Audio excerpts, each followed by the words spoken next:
मजाज से हकीकत की तरफ आ जाए, जाहिर से बातन की तरफ आ जाए,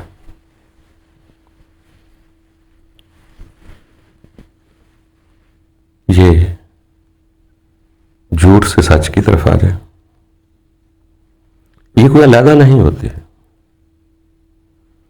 मजाज ही हकीकत है, मजाज ना हो तो हकीकत नहीं होती। हमारा मजाज ही हमें हकीकत की तरफ लेकर जाता है। हमारा मजाज भी है, हमारे अंदर हकीकत भी है।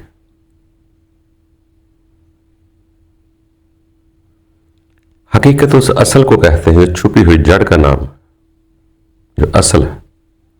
जड़ का लुग भी मैना भी असल ही होता है, और जड़ हमेशा जमीन के अंदर होती है। इसी तरह इंसान का असल भी उसके अंदर होता है। ये जो हम शरीफ लिबास पहनकर या शरीफ बनकर आपको समझाते हैं, ये कोई जरूरी नहीं होता कि हमारे दिल में भी या जिस्म के अंदर ही वही शराफत होती है,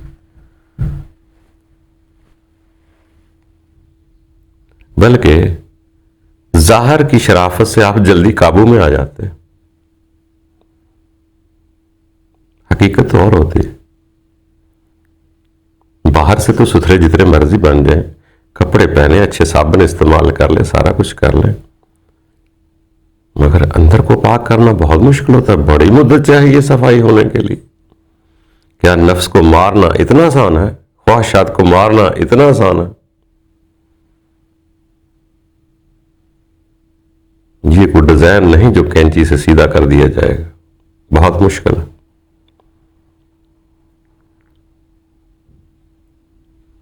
असल में हम लोग जो होते हैं, हम आपको देखकर आपकी पसंद के लिबास पहनते हैं, और आपको देखकर हम आपके मुताबिक बात करते हैं ताकि आप मुझे लाइक करें।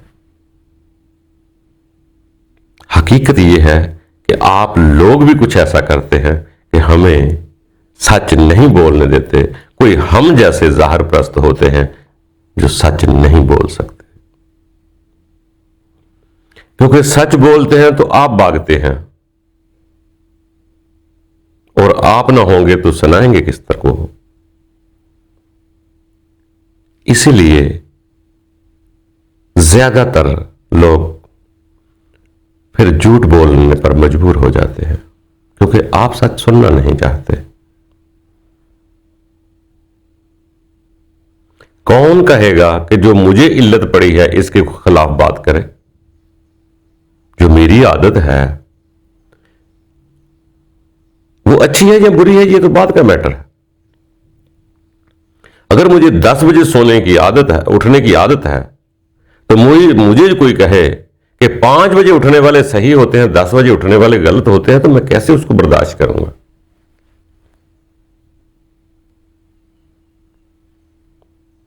इसलिए दोस्तों,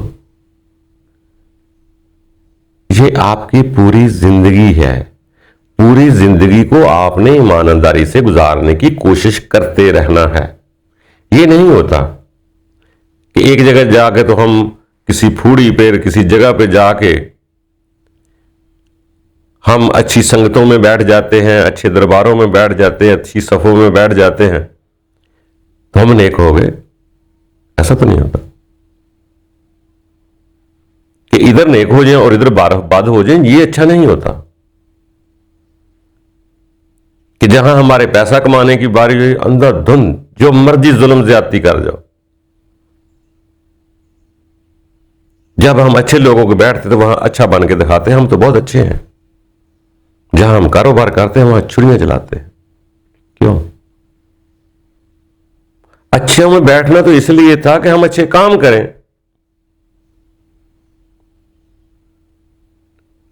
हम लिबास पहन के आपको अच्छा तो बता देते हैं, मगर जो हमारे काम होते हैं वो तो वही लालच तमा के होते हैं। तो क्या फायदा होगा? वो काम ही तो अच्छे करने थे। मुझे अच्छा बनना किस लिए था कि मैं अच्छे काम करूं। अगर काम मेरे बुरे हैं, जाहिर मैं अच्छा बन रहा हूं, तो फिर अच्छा ही क्या है? हम असल में दूसरों की नजर में बढ़ना चाहते हैं, खुद की या खुदा की नजर में नहीं बढ़ना चाहते, जिस वजह से हमें परेशानियां घेरती हैं।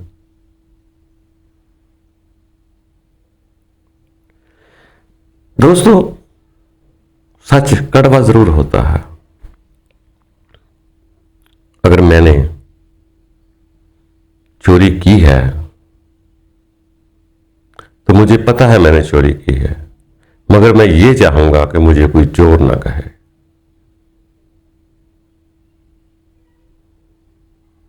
इसी तरह हर इंसान कभी कभार ये भी सोचता है कि अगर मेरी जिंदगी में कोई ऐसा वक्त आ जाए जिसमें मेरा इम्तिहान हो या मेरे गुनाहों की सजा हो, तो मुझे मेरा कोई वाकफकार देखने वाला ना हो। ऐसा भी सोचता है इंसान। मगर जो लोग हकीकत पाना चाहते हैं वो अपने नातों को थोड़ा सा फासला दे देते हैं, ताकि रब ताला जब मेरा इम्तिहान ले, मैं इम्तिहान की मंजिल की तरफ हूं, तो मुझे ऐसा महसूस हो कि मेरा कोई भी नहीं जो मुझे देख रहा है।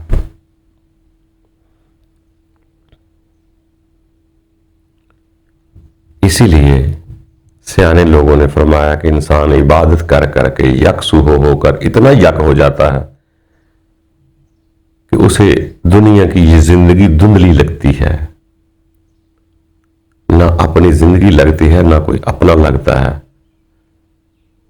उसका ध्यान जब यकसुई से उस तरफ चला जाता है तो ये दुनिया नॉर्मल हो जाती है। अब उसे कोई देखे या ना देखे उसे कोई फर्क नहीं पड़ता। वो इम्तिहान का वक्त हो, रसवाई का वक्त हो, कोई भी वक्त हो, जब अपना उसका है ही कोई नहीं तो वो किससे खौफजदा होगा। बल्कि जिसको अपना समझता है वो तो ये चाहता है कि जिस जात को, जिस रब्बुल इज्जत को मैं चाह रहा हूं और मुझे हर इम्तिहान में उसे देखना चाहिए, और वो देखती भी है, और बंदे ने महसूस करना है कि वो जात मुझे देख रही है। जब वो जात देख रही है तो फिर इंसानों की नजरों की फिक्र नहीं होती। यही है कि एक इबादत इंसान दुनिया को दिखाने के लिए करता है, ये मजाज है। इबादत तो हो रही है मगर इंसानों को दिखाने के लिए करता है, यही मजाज है। हकीकत यह है कि वो इबादत अपने खुदा के लिए कर रहा है, कोई देखे या ना देखे, वो एक हकीकत है जो मुझे देख रही है। यही इंसान काम करता है तो इस पे मुंह पर मार दिया जाता है, यही इंसान काम करता है तो मुराद बन जाता है। जिसे हम कहते हैं रियाकारी की इबादत मुंह पर मार दी जाती है, जात इलाही की इबादत मुराद बन जाती है। तो इसी तरह है दोस्तों, ये मजाज से ही हकीकत समझ में आएगी।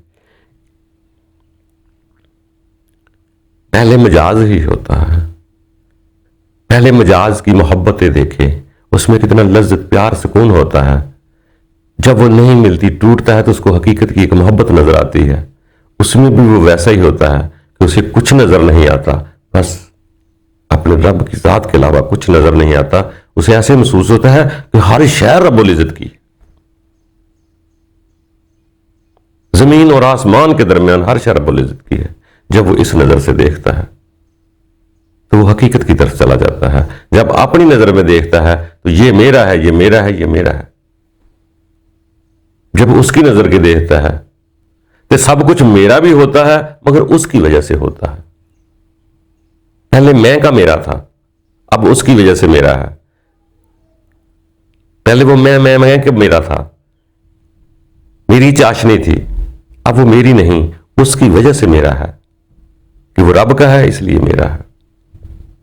यही पहले मजाज था, अब हकीकत हो गई। इसी तरह इंसान दोस्तों आगे बढ़ता रहता है कि जो दुनिया की प्रेम मोहब्बत सुकून होते हैं ये कितने पुरलुत्फ होते हैं।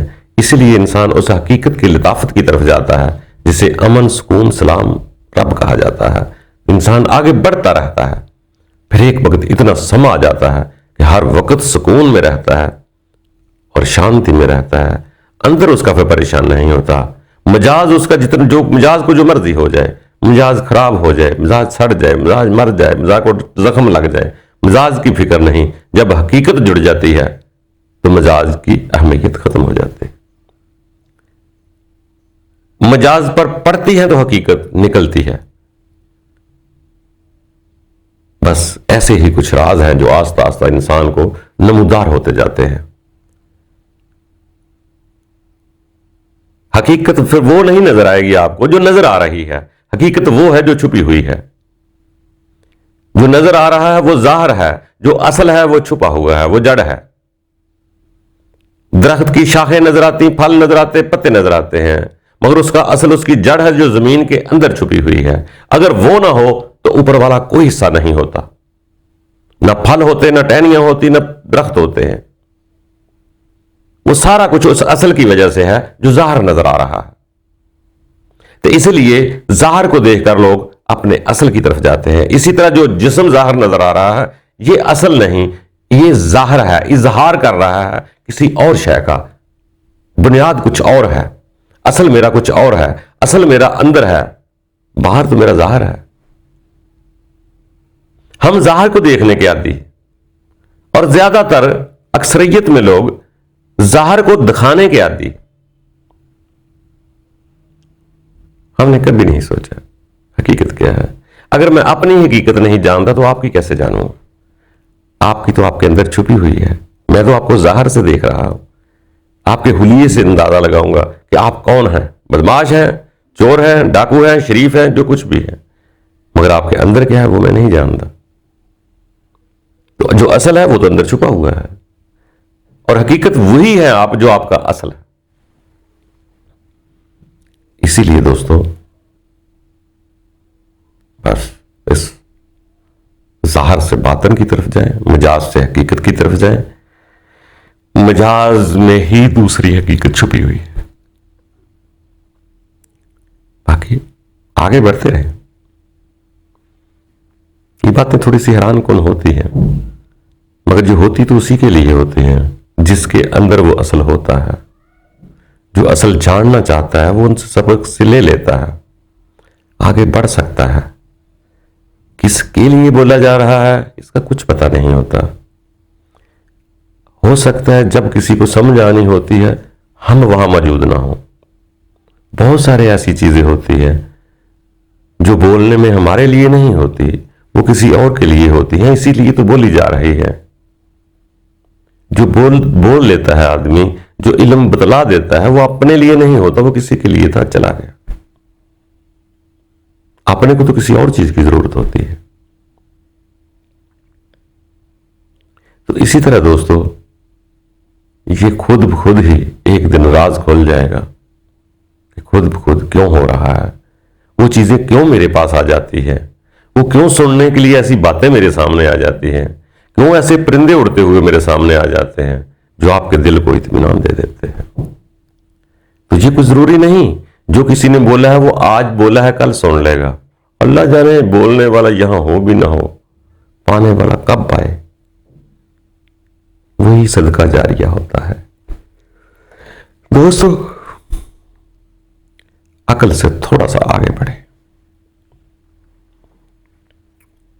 अल्लाह ताला हम सब के लिए आसानियां पैदा करे और आरजू करे जिस तरह भी करे, हाथ खोल कर कहे, हाथ बांध कर कहे, हाथ ऐसे करके करे, हाथ बाहर खोल कर करे, जो भी जी चाहता है आप करें। जिस्म की हरकत से कोई फर्क नहीं पड़ेगा, आपका अंदर है। आपकी नीयत देखी जाएगी कि मैं हाथ उठा रहा हूं कि दिखा रहा हूं। आपको पता होगा, पता चल जाएगा कि ये जो मैं हाथ उठा रहा हूं किसी को दिखाने के लिए है या खुद बहुत उठ गए हैं किसी ज़ात के लिए, तो दोस्तों कोशिश करते जाएं। बल्कि सियाने लोग कहा करते थे कि इतनी जोर से हाथ उठाएं अपने रब के दरबार में, जैसे हम कहते हैं अल्लाहुम्मा लब्बैक, अरबी में है, उर्दू में है, अल्लाह में हाजिर हो गए। और उस वक्त तक हाथ नीचे न करें जब तक उसमें वाइब्रेशन, थकावट की ना आ जाए। तो सुकून से आप अपने साथ रखें, फिर बोले ना, खामोश सुकून के साथ ऐसा महसूस करें कि कोई जात है जो मुझे देख रही है। लफ्ज दोहराने की जरूरत नहीं, शोर डालने की जरूरत नहीं, खामोशी से, अदब से, एहतराम से तन्हाई में कुछ वक्त गुजार लें। बेशक आंखें भी बंद कर लें, बेशक कान से भी कुछ न सुने। थकावट के बाद आप अमन से होकर बैठ जाएं, बस जाग रहे हो, आंखें बंद हो मगर जाग रहे हो, तो आपको सुकून मिलेगा और शायद कुछ वक्त के बाद कुछ बड़ा इत्मीनान मिल जाए। उसके बाद आप जो मर्जी करें, अपने अपने मज़हब के मुताबिक भी चलें, कोई फर्क नहीं पड़ता। बस इतना है कि इब्तिदा में हर अल्लाह के बंदों ने कुछ देर के लिए तन्हाई जरूर ली है। वहां किसी ने 40 दिन, किसी ने 30 दिन, किसी ने 10 दिन, करता रहा। इंसान है, ट्रेनिंग करता है। किसी को बुरा ना कहो। आज कोई एहतमाम कर रहा है तो वही तो कल इबादत करता है। जो आज मुराकबा करता है वही तो मुलाकात करता है। जो योगा खेलता है वही तो सेहतमंद तवाना होकर रब के हुजूर पेश होता है। क्यों हम किसी को ही ठोस देते हैं, दूसरा गलत दूसरा गलत। हमें अपनी नीयतों को देखना है। मुमकिन है कि हमारी नीयत में गड़बड़ ना हो, उसी की सलाह करनी है हमें, और आगे बढ़ना है और आगे बढ़ते रहना है। यही जिंदगी का मिशन है। इंसान जाने के लिए ही आया है और जाते ही रहें, चलते ही रहें, आगे बढ़ते ही रहें। बाकी रब ताला हम पर आसानियां पैदा करेगा। खुश रहा करो, कोशिश करते रहो।